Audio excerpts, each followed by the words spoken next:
new will give some time at the end to introduce themselves. Thank you so much for being here. Welcome to the Book Profit meeting. We can discuss about, I'll give a one-liner on the purpose of this meeting. We gather on a monthly basis or sometimes frequently on a fortnightly basis also. And the presenter presents a book which he likes. The purpose of we being here is to ensure that we increase our knowledge, we improve our knowledge by reading as many books as possible. And the expectation is once you listen to this presentation, you understand the key concepts. You don't have to go and read the book once again, so that you can remember these concepts and you can utilize in your life. That's a short brief about the purpose of this club. Without further ado, I would like to introduce the speaker. The speaker is our veteran member and a full-time leadership trainer and the author of the book, The Magical Presentation. Without further ado, let's give a big round of applause and welcome Rajani for the presentation. So I would request Rajani to present the book Ikigai. Ikigai, Rajani, over to you. Thank you. So and the session, Rajani. Yeah, Indu and Harish, can you record the session? Yes. Thank you. A very happy morning to all of you, friends, and thank you so much for joining. With lots of love, I would like to invite you for this particular session. This is an important session because I've been reading a lot of books, but this is the first time I'm actually presenting a book. And reading a book versus presenting a book, oh my God, was very, very difficult for me. Very, very difficult. Because one, you have to really imbibe the concepts and then start presenting the concepts. And that's why I learned really that reading a book is very easy, and it is actually just not effective just reading a book, but presenting a book or telling others what you have read the book is extremely helpful, because you actually read at least 2 to 3 times or 4 times an important book. So I'm going to present whatever I've read so far and whatever I've understood, the book called Ikigai. But just a small thing I want to share before I jump into the topic.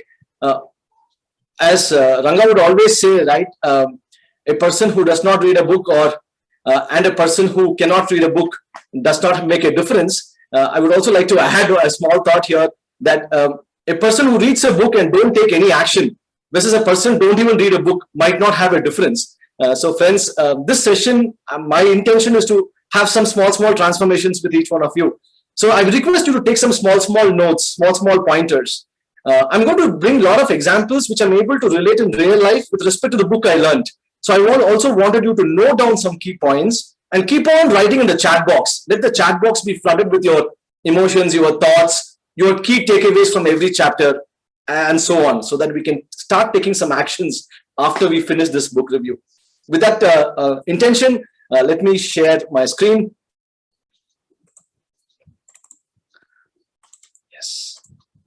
Yes, I hope all of you are able to see my screen clearly. Yes. Okay, thank you. Just a second.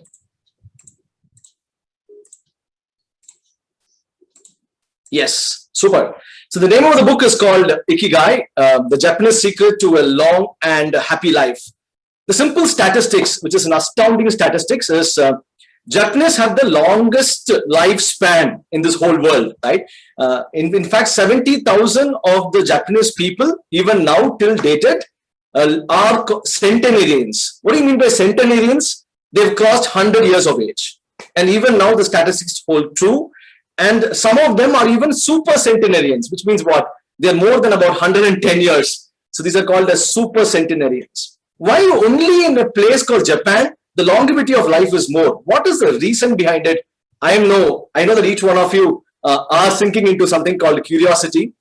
Just a small statistics from the World Health Organization. Japan has the highest life expectancy in the world, 85 years for men and 87 years for women. And it has the highest ratio of centenarians, which I say 100 years, and more than 520 of every million people are a centenarian. So what is the secret? What is the secret? Like each one of us, you have to understand 2 things here. There is a small island called as Okinawa within Japan, and there is a small village within that island called as Ogimi. Okay, and this small village is the world record holders because people live there. Most of them are more than 90 years of age.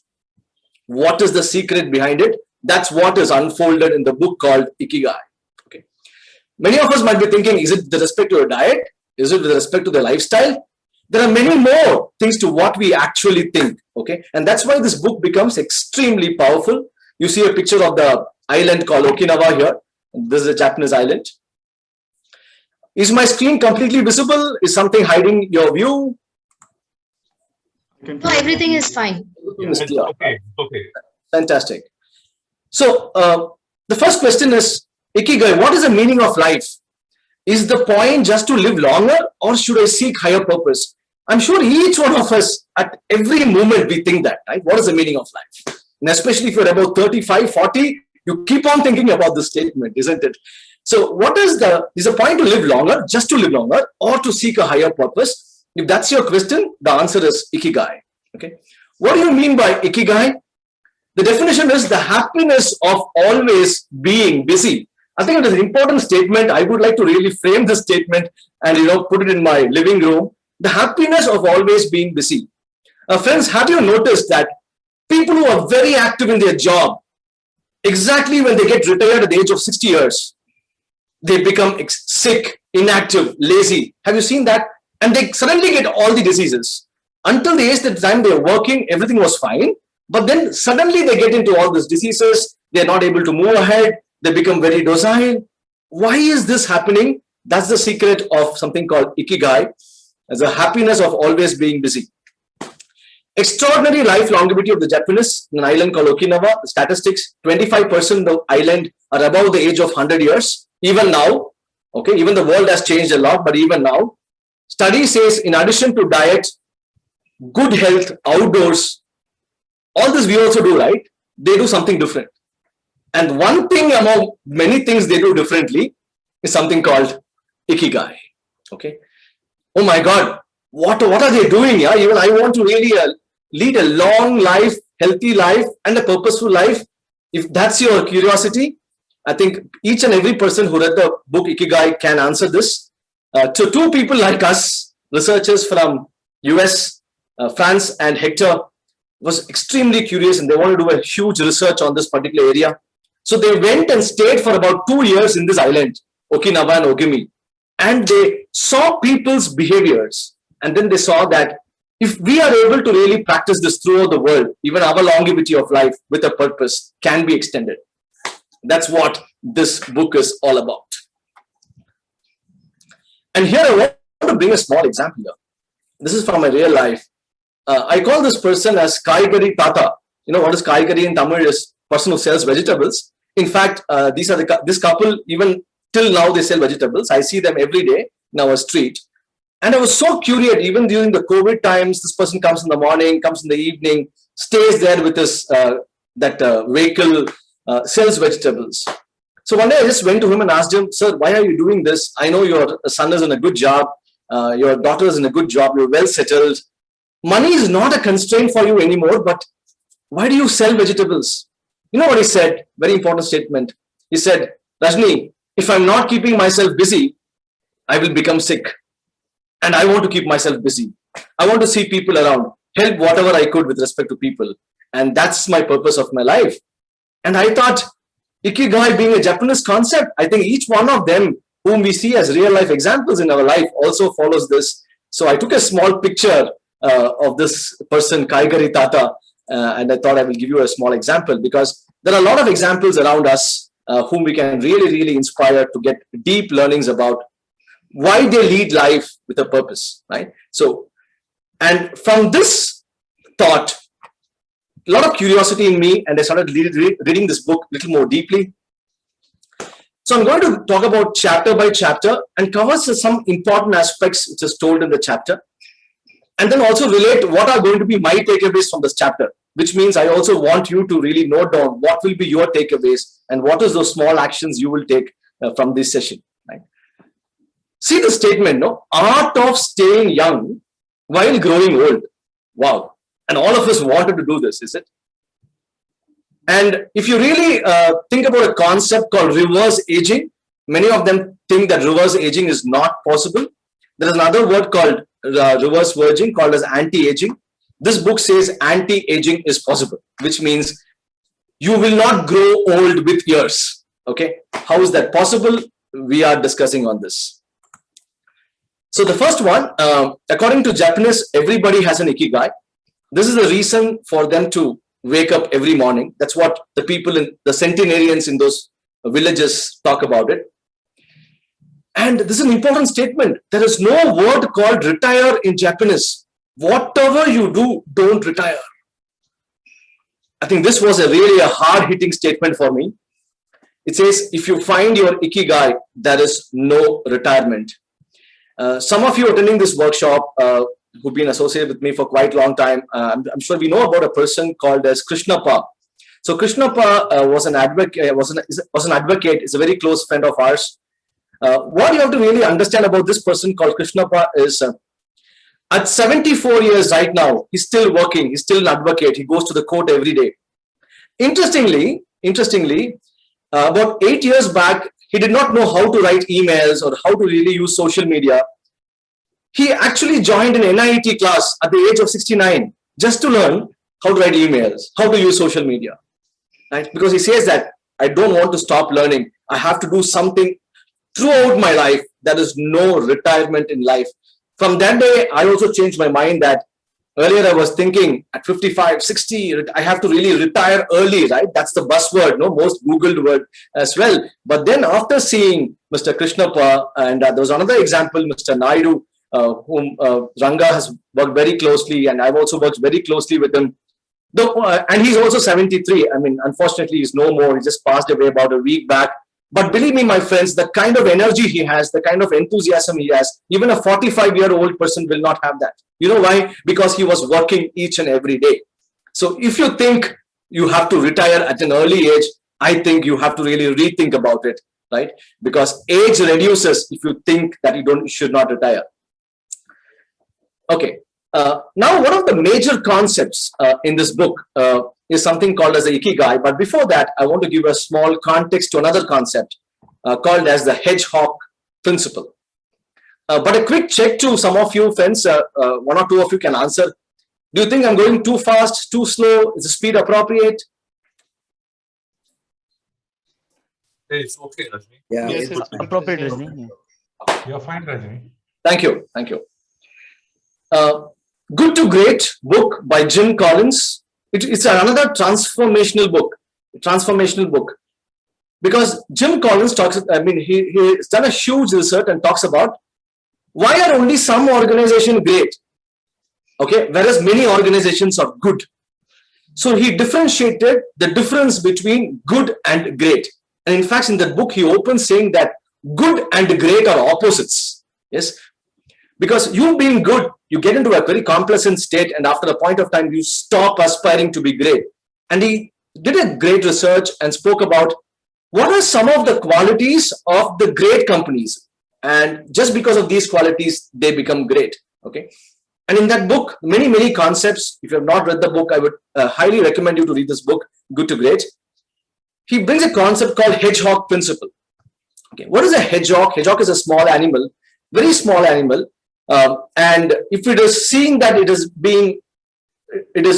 going to be attacked, it goes into its shell, okay? And the shell is so hard that any animal cannot attack it. That's called as a hedgehog, just to give you a context on the name hedgehog. And here it talks about 3 circles. One is, what are you passionate about? What you can be best at the world? And what gives you money? If you can really intersect these 3 circles, and that intersection point is called as the hedgehog, if companies can focus on this particular element, they become great companies. And this is exactly what he has told in the book. And here I want to give you some examples. What are you passionate about? Okay, which gives you that energy, the activity which you do, whereas time is not at all coming to your mind, right? Those are called as passionate things. And you do not know how the day is really spent, right? What you are best at it, what you are good at, and what drives your economic engine is what gives you money. Okay, let me share some quick examples. Let's talk about Sachin Tendulkar. Okay, what was he passionate about? Cricket. What was he best at? Cricket. What gave him money? Cricket. Right. So this could be his hedgehog. Right. Let's take another example of A.R. Rahman. What is he passionate about? Music. What is he best? Music. What drives his economic engine? Music. Let's take one of the examples of a doctor. Okay, we have a doctor. His name is Hemant Kumar. Superb doctor, right? Ortho specialist. What is he passionate about? Medical field. What is he good at? Is medical field. What gives him money? Is it medical field? Right. Another classical example is Harsha Bogle. I'm sure many of you know Harsha Bogle, who's a commentator. See here, what is he passionate about? Cricket. What is he good at? Commentary of cricket. What gives him money? Cricket commentary. And hence, this could be his hedgehog. Okay. Or else, on the other side, we might have some people who are passionate about music, right? Who are good at music, but probably they might not get money towards music, then that cannot be their hedgehog. So this is in short about a hedgehog principle. But Ikigai brought something new, okay, in addition to these three circles, and that's what I love the most. And this is for a person like each one of us. In addition to the three circle, which is what you love, which means what are you passionate about, what you are good at, which means what is your best thing in the world, what are you paid for, which means what drives your economic engine. In addition to that, it brings another circle which says, what does the world need, right? And when you intersect all these four circles, that intersection point is your purpose towards life. And if you're able to get this right, okay, throughout your lifetime, believe me, if you're able to discover it, it is already there, you have to discover it. And I'm marking an important statement here. It is already there. This is what mentioned in the book. You have to discover it, right? If you discover it, then you will be busy throughout your life, okay? So let me take about a few minutes to explain this particular circle. Okay. A program, I think many of you are technology people, so I'll bring some programming examples. I am a programmer who is very good at programming. I'm good at mainframes, which is an old technology. I'm currently being paid from developing mainframe technologies, but world probably after 2-3 years might not need this technology in a large scale. And if I don't adapt to it, I miss out my Ikigai because I lose opportunities around me, right? The second example which I want to share is a project manager. Like for example, Naresh is a senior project manager at Hindustan Levers. A project manager, what do you love? Project management. What are you good at? Project management. What are you paid for? Project management. But there is a project management called waterfall model. If you're only good at waterfall model, then the world is not needing it right now because the world is looking for agile model now. So it is important for us to really put all these four circles together and see what can be our Ikigai. Okay.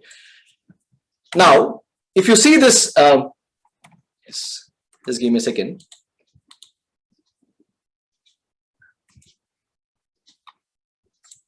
Yeah, I'm just resharing this. Apologize.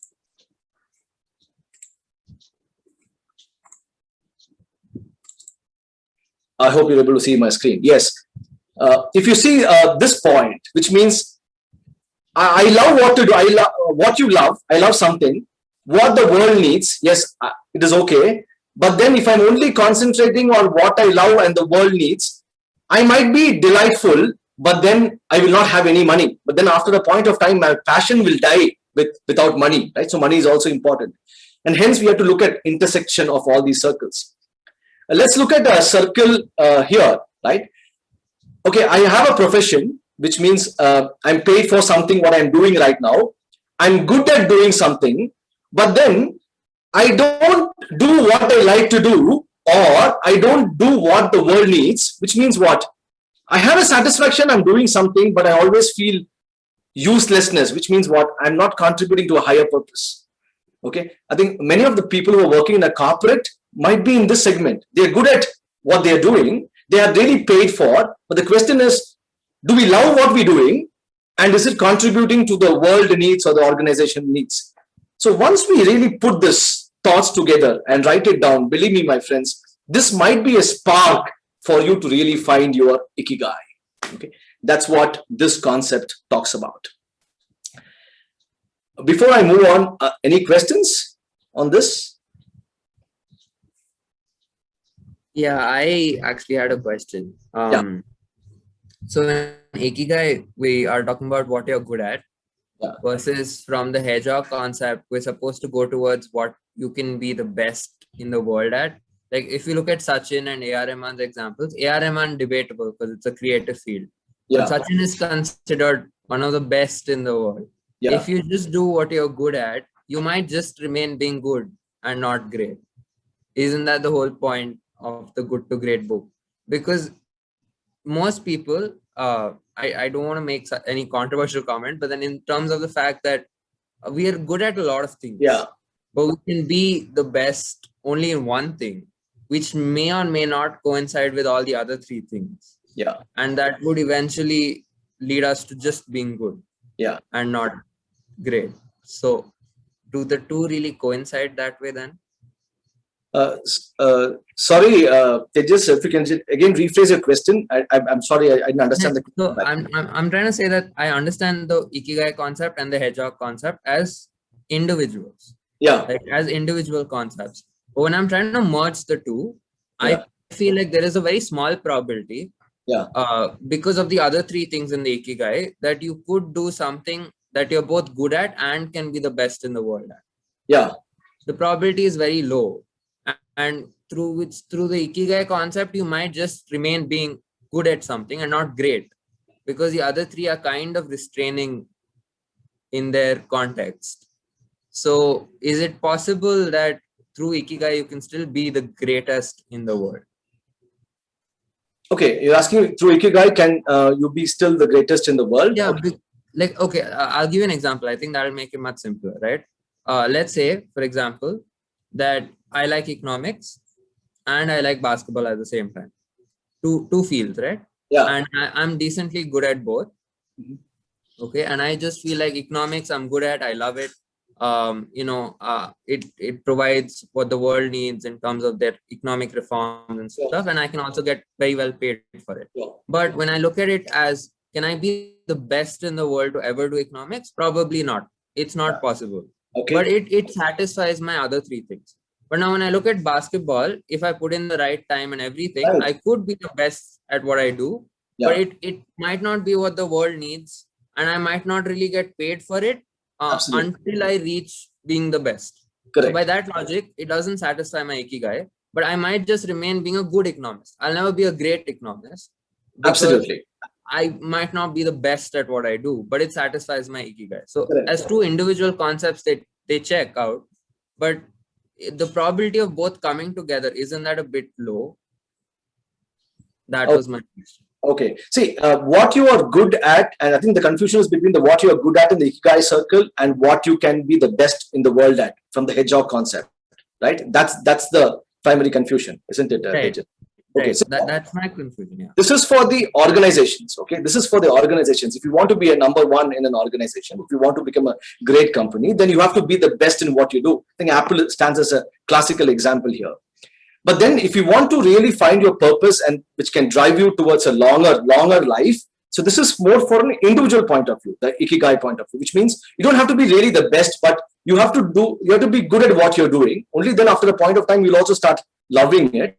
And thereby, if the world's needs are also encapsulating towards it, and then you're also paid for it, then it will keep you actually driving. You know why? Because most of the centenarians in Japan, they have at least minimum 2 ways of earning money. And they feel that that is one of the important aspects for them to really also keep doing something, right? So this is the concept between the organization and the individual, Tejas. Probably we can also have a one-to-one little later to really discuss deep on this, if you're okay. Rajani, Subbu, can you just 30 seconds to add to it, Rajani? Subbu here. Yeah, so Tejas, one small thought from my side is like definitely people, we never become great immediately, right? We will start with being good, and after being good and we consistently improve each and every day, continuous improvement, that's where we will become great, according to me. So it's a great position to start with being good and continuously focus and keep improving, and then only we will reach, right? So the great happens starting from good, according to me. So a small thought I thought I will add. Thanks for that's Rajani, if there is time at the end, I would like to share my thoughts on this very, very important question. Sure, Ranga. I think this question is a very deep question. So I would like to share my thoughts at the end if we have time. Otherwise, I can work one-on-one with Tejas. Sure, Ranga. Sure. Thank you. Thank you so much. Hey, Rajani, can I ask a question? Yeah, sure, Shripath. Yeah. So, many of us in today's world are stuck with the want to do and the need to do. Yeah. Right. So, given that, see, I want to do certain things. I'm expert in that, but unfortunately, my circumstances does not permit me because my environment, my commitments drive me in a different direction. Yeah. Given that, what would be, okay, I don't want to be judgmental on this, but maybe I want to hear your thoughts on how that can tie up with this. Okay. I want to do something, but at this point of time, I don't have the capability or the muscle to do that. So what should I do? Is that your question, Sripati? Yeah. See, want to do is about the passion coming out. Yeah. Yes. The need to do is probably because my circumstances drive me to do it in a specific way. Right. So given that if I have to, go towards Ikigai, yeah, and there has to be some breaking point when I can actually start working towards the Ikigai. Sure. I'm definitely going to answer this question. It's a very important question, Sripati. I'll cover one more chapter and then probably take this question up because it's also related to that. Will that be okay? Okay. Thanks. Thank you. Just a submission from my end as well, Rajni. Is it okay if we park the questions and ask at the end? Because mostly what I've noticed is when we cover it, most of the questions which we have would be answered. So, and we could save some time as well. Sure. Thank you. Thank you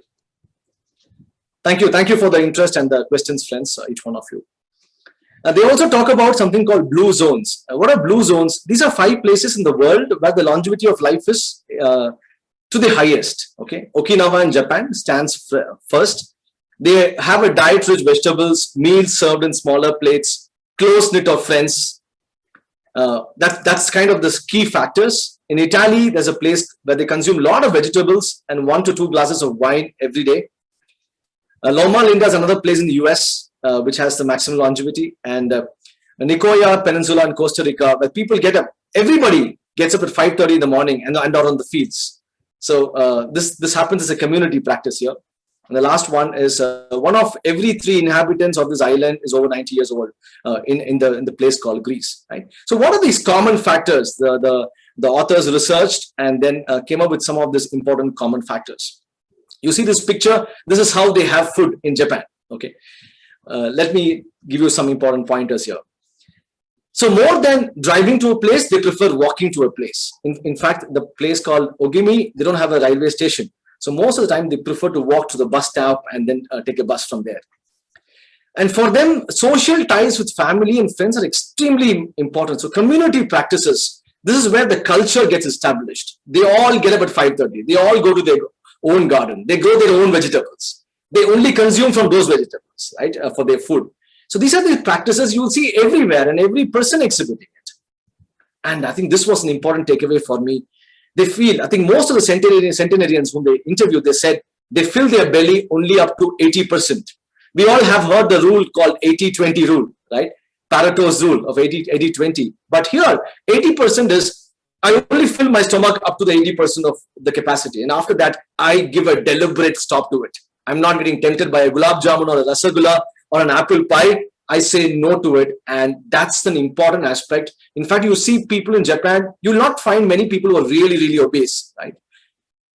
And another important technique is they eat in smaller plates. I started trying this technique and it was really working wonders for me.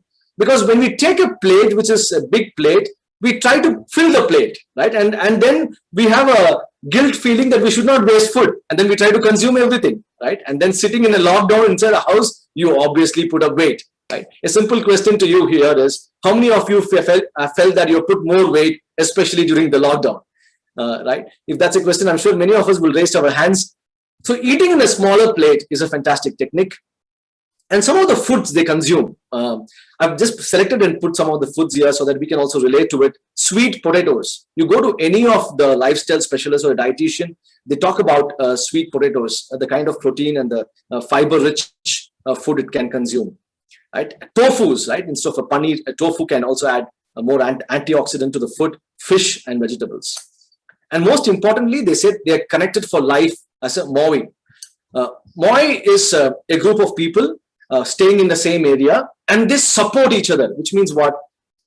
Every month they give a small fund as a fund, let's say as an association fund. And if there's some person in trouble, they can lend a loan from that association amount. They use that for recreational activities. And they feel that, okay, whenever I'm in a trouble, I have my community. Believe me, this sense of belongingness, the sense of people around is one of the important factors. They see that they are very, very secure and safe wherever they stay. And because of this, they're less stressful every time. Okay, so this is a quick extract from the first chapter of this particular book. My key takeaways here is what I have taken, and I want you also to take some key takeaways. Is one, never retire. Second, eat in smaller plates. And seeing this picture, I also said, okay, I will start to eat with chopsticks. Okay, so these are my 3 takeaways from this particular chapter, friends. So please make a note of it. What will be your takeaways? And you can also put that in the chat box so that it can inspire others. Second is some of the anti-aging techniques. I think this is the second important chapter. We talk about anti-aging, little things that can add up to a long and a happy life. Okay, they say yes, youthful body is important, but most of the time an active mind will result in a youthful body. We all know that it's a vicious loop, right? Body affects mind and mind affects body. And here they talk about the importance of keeping your mind alert. Brain needs a lot of simulations to stay in shape. Okay, and are we continuously simulating our brain activities? Okay, there is a tension between, they say, what is good for someone and what they want to do. We know something is good. For example, getting up in the morning and doing exercise is good for us, but then what we wanted to do is to sleep for a longer time. So can we break those chain? Can we break those anti-routines? Okay. They say the only way of breaking these is to confront the brain with new information. Okay. For example, buttoning the shirt. How many of us button the shirt top down? How many of us button the shirt bottom up? If I'm going to ask this question, I'm sure 40% of you will raise your hand, and for other 40-50% of you will raise the hand for the other question. But then the question is, how long you've been doing that? 5 years, 10 years, 20 years, lifetime till now? I think most of us, because we've been habituated to do one activity continuously for a long time. And here the author talks about it is important to break the chain so that there is a neural activity or a neural connection established in the brain which will give you more charge, thereby your stress level can be cut down. For example, if you're used to using your mouse in your right hand, can you start using it with the left hand for the next 1 week, 10 days? Initially you'll feel uncomfortable, but then later you might feel a little more comfortable, and a small push, a small discomfort will trigger a lot of neuron connection, and thereby it will keep you energetic and stress free. That's what the author talks about here. Mental workout, including a new learning things every day, playing some games, all these are extremely important. And simple connection, neurons will age if not active. If you're not thinking, if you're not doing something new, if you're doing the same thing every day, automatically the aging will be more, right? Young people will look older, older people will look younger, because neurons will age if you're not being active. I want you to relate this to the statement of Ikigai: being busy, being active, not being retired, right? Throughout our life is an important takeaway. So some of the key points here is the American Institute of Stress concludes most health problems are caused by stress, extreme health problems. And I want to give you a few examples here, friends, in terms of the health problems. One, they did a research from the University of Heidelberg, which is in Germany. A group of doctors, before they went into an operation, they are given some stressful problem-solving questions. And they said, after these stressful problem-solving questions, when they went into an operation, their performance was very, very less, not up to the expectation. And they really diagnosed the biology of what happened. And they were able to see that the antibodies okay, antibodies reacted the same way to the stress that it will react to any of the pathogens, which means what? Disease-causing organisms are called as pathogens. When a disease comes, how an antibody is reacting, the same way antibody is reacting to stress. Once in a while it is okay, but throughout the day, if the antibodies are reacting to stress, then it weakens the immune system, right? So here the author gives a beautiful difference between the cave dwellers and the modern humans. Okay, why stress was important once upon a time? Because cave dwellers, people, right, who lived in caves, they were relaxed most of the time. They felt stress only in specific situations. Whenever the enemy comes, they have all the energy to attack. I'm not sure how many of you read this incident. There's recently, about a month back in US, a mother takes a child to a water park. Okay, it's an animal water park, and suddenly what happened was there was a crocodile which actually came up and actually caught the daughter's hands, and the mother was screaming, the daughter was screaming. The mother, she didn't know what happened. She went and with her hand hit the crocodile, okay, and relieved her daughter. So that is the kind of right stress in a specific situation. But imagine working from home throughout the day, sitting in one place. Every time a mobile is ringing, you know what is happening? There is a thought. From the thought, you are doing an action. And because of the action, there is a lot of reactions acting in the body. And this is nothing but a small stress accumulates over a period of time. Right? So what happens with modern humans? Work most of the time and are alert to any of all the threats. They're always online and waiting for their cell phones 24 hours a day. I've seen many people just checking the cell phones every time. They will not get a message, but they have the habit of taking the mobile phone checking, which means what? There is a stress which is getting induced. Stress is directly related to age, friends, right? The brain associates the ping of a cell phone or an email notification with the threat of a predator.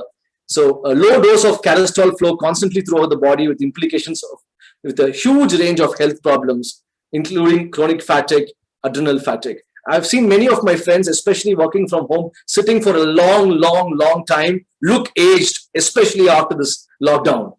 Okay, I'm sure you'll be able to sense that as well. So please take care of demystifying the stress which you have in your real life. Okay. A little stress is always good for you. That's what this chapter talks about. Little stress is definitely good. Don't do the same things again and again, whereas it becomes very monotonous. Break the routine, right? And people who are engaged live a longer lifespan. Be very conscious to reduce stress, right? Mobile phones switched off. Turn off the autopilot mode.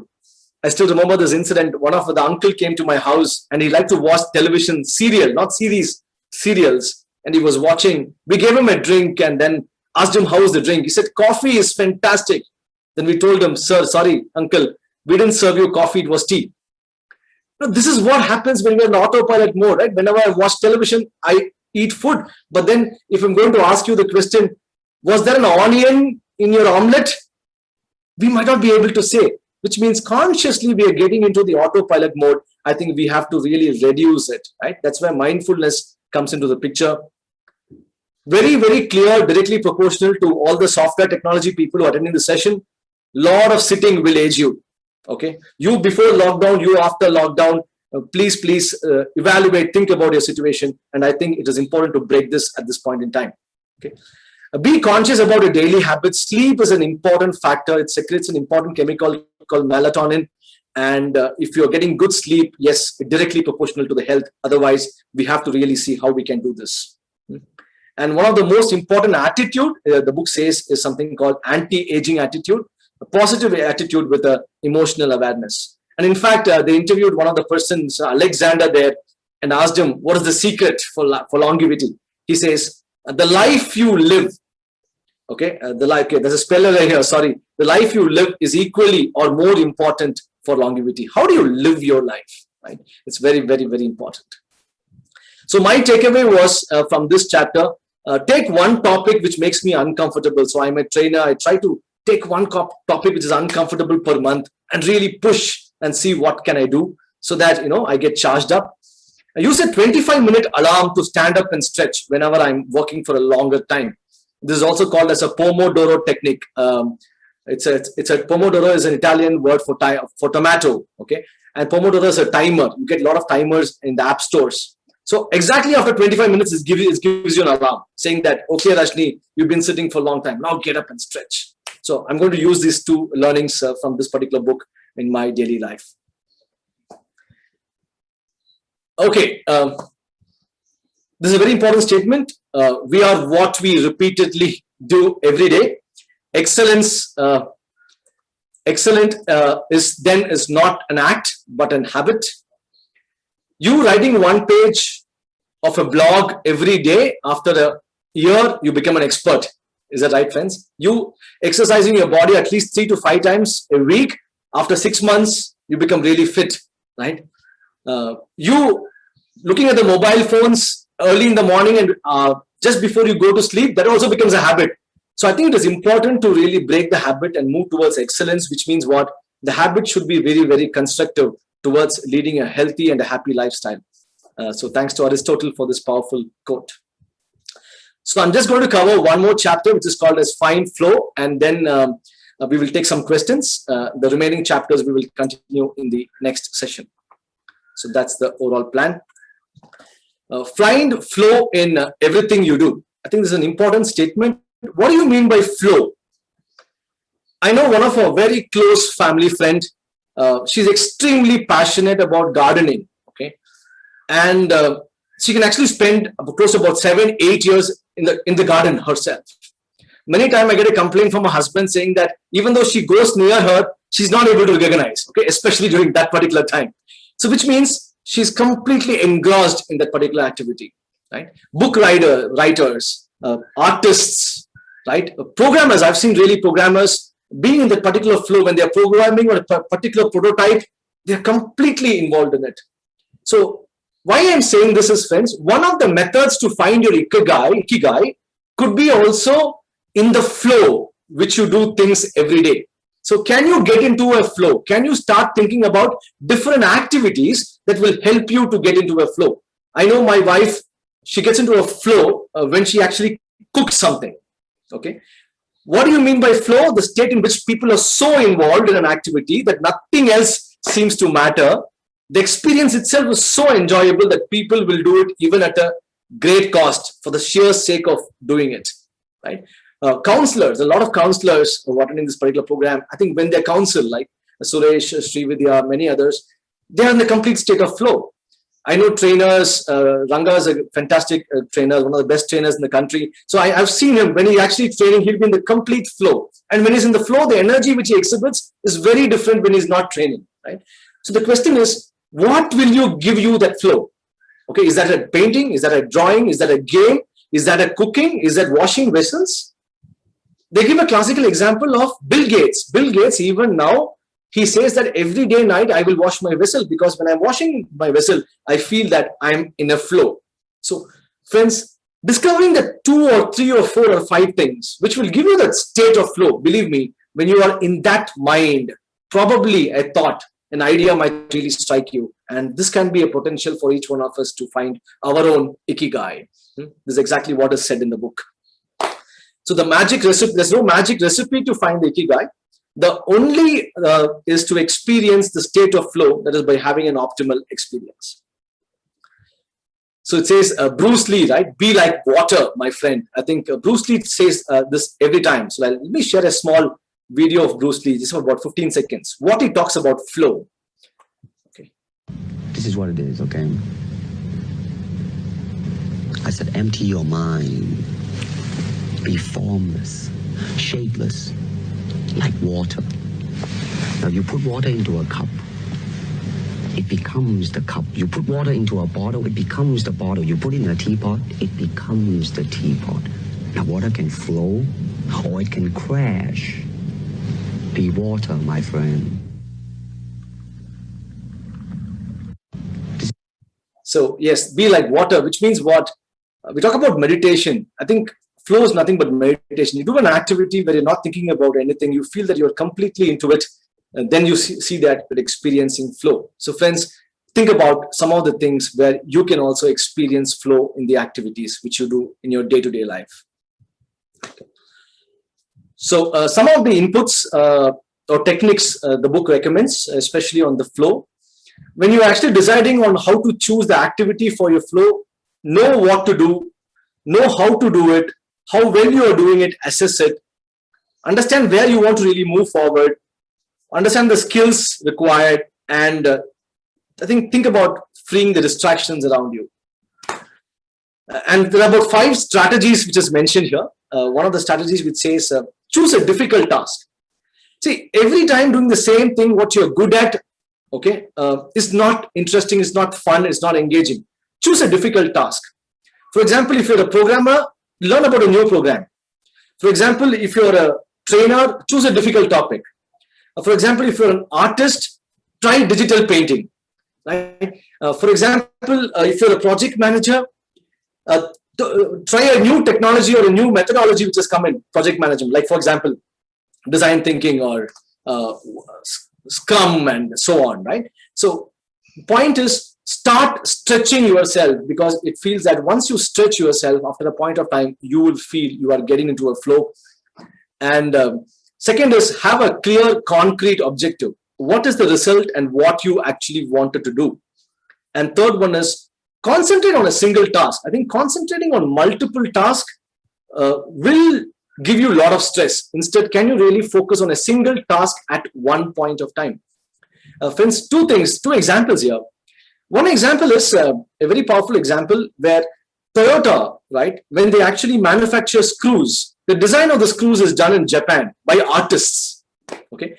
So Toyota goes to specific artists and they really select them and make them do the design of the screws.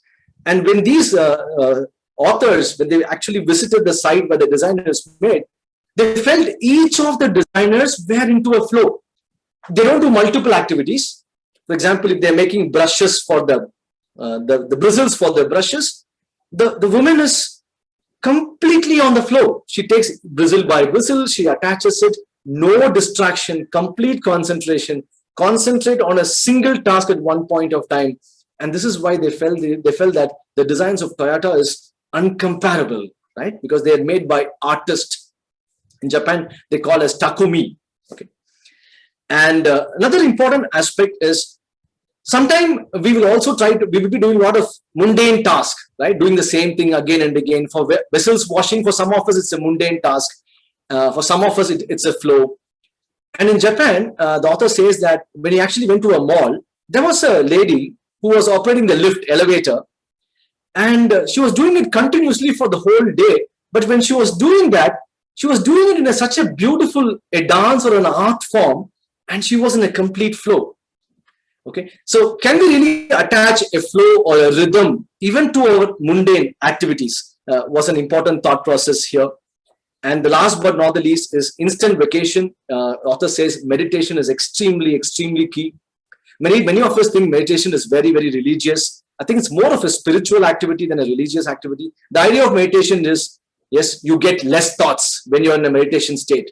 Thereby, you are making other powerful thoughts around you to enter your mind. So he says 15-20 minutes of meditation every day can be extremely, extremely powerful.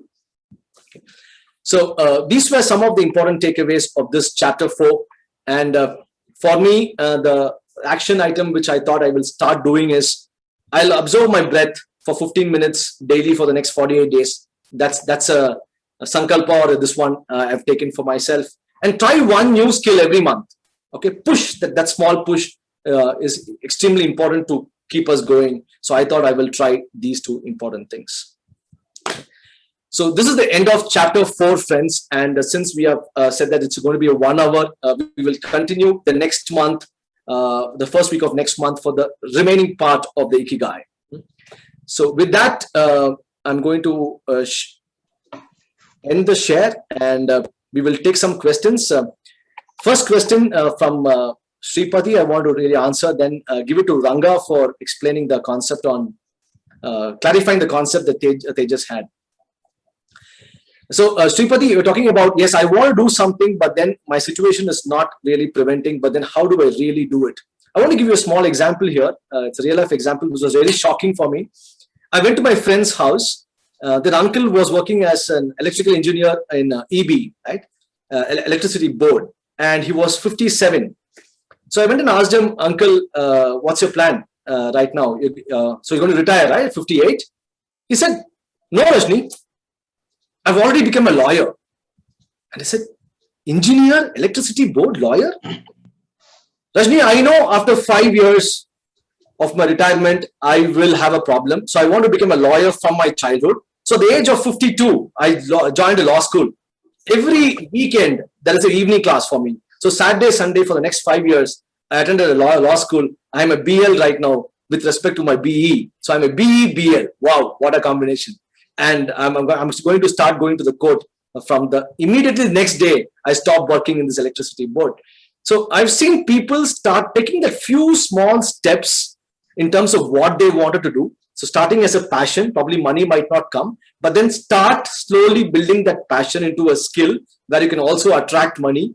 In fact, taking one circle and then building on to the other 4 circles, I think after the point of time, you'll be able to find that small Ikigai.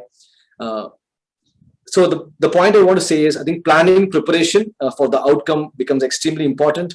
When I moved from corporate to an entrepreneurship, I think the planning took 2 years. So before 2 years, before I left the corporate, I thought I should start entrepreneurship. So the planning was done 2 years back, and really this helped. So yes, Sripati. So that I thought. Thanks, Rajni. I think it makes sense. Yeah. Thank you. Ranga, I think. I also have a question. Should I ask next month or today? Yeah, please. I know who's that. No, because Ranga is going to explain. So shall I just park the question in the chat and shall we get answered next time? Sure, Srividya. We'll do that. Yeah, but I'll make a note of your question. So we'll take this first in the next session. Okay, sure. Quick, just like how we are obsessed about starting on time, we should also be obsessed about closing on time, because people might have planned a lot of things. So it's 10:29. My answer might take about 5 minutes. So do I have your permission to extend by 5 minutes? Ranga, please. Please, Ranga. Naresh, I can go ahead, right? Yes, please, sir. Yeah, please go ahead. Just one small thing before Haley. I request, there are a lot of guests. I request them to post their contact numbers and the name if they want to be a part of the next session, so that it'll be easy for me to send the notification. On that note, yeah, over to you, sir. You can also send the link to join this book club in the chat box, if that's okay. Yes, let me get it now. Okay. Very quickly, I just want to share a thought, then respond to Tejas' question. I'll try and finish this in 5, max 6 minutes. This thought I'm going to express very slowly, maybe twice. Are you doing things for happiness, or are you doing things out of happiness? Let me repeat this. It's a very, very powerful thought. Are you doing things for happiness, or are you doing things out of happiness? Okay. Typically you find people who are in this Ikigai, they do whatever they do out of happiness. Okay. There is a big difference between saying, I am doing, say, gardening, I'm doing dancing for happiness. That means if I do that, I'll be happy. If I don't do that, I'm going to be sad. Right? So issue is not for happiness, it is out of happiness. Okay. And there are many people who are close to Ikigai in this group itself. In fact, I'm very happy that the father of Sripati and Jayashree, he's also attending. I see his name also in the list. Right. I consider him as one of the persons very, very close to Ikigai actually. He's 80, completely active. He's into health. He keeps on spreading messages on health to people. He's very knowledgeable on what he's talking about. He's doing something that is useful to the world. And he's one of the most passionate people I've ever seen in my life. At the age of 80, he can in fact sit down on the ground and get up without actually holding anything. He's extremely healthy. He lives what he talks about, right? So Mr. Ramchandran, who is there, I think he's part of this group. I consider him very close to Ikigai, right? Now, let's look at Tejas' question, very important question. Good to great. In that book, Jim Collins talks about good being the enemy of great. Okay, that's a statement that he makes in the book. Good being the enemy of great. That means if you are satisfied with being good, you never aspire to become great. Okay. Now, but the moment you aspire to become great, there are other things that you're losing. Okay, let me give an example. If you want to be truly spiritual, completely spiritual, then we should not get married. Because the moment you get married, there are a lot of other things that come into play. And there is a lessening of being spiritual. So if you want to be great in being spiritual, you need to possibly go to isolation and do certain things. It's a very important concept. Please pay attention. That means there is a conflict between maximizing something and optimizing something. If you go for maximization, you can go for possibly one thing. That's it. The rest of the things will suffer. Whereas when you go for optimizing, that means you're trying to put quite a few things in balance. Okay. Now, when 5 or 6 things stay in balance, does each of the element is in its maximum in that balance? I think that's what we're going to talk about. Is it fine?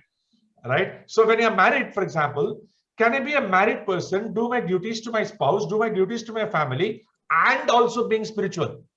Then you know what I'm trying to do? I'm trying to optimize a lot of things. I'm trying to put certain things together, right?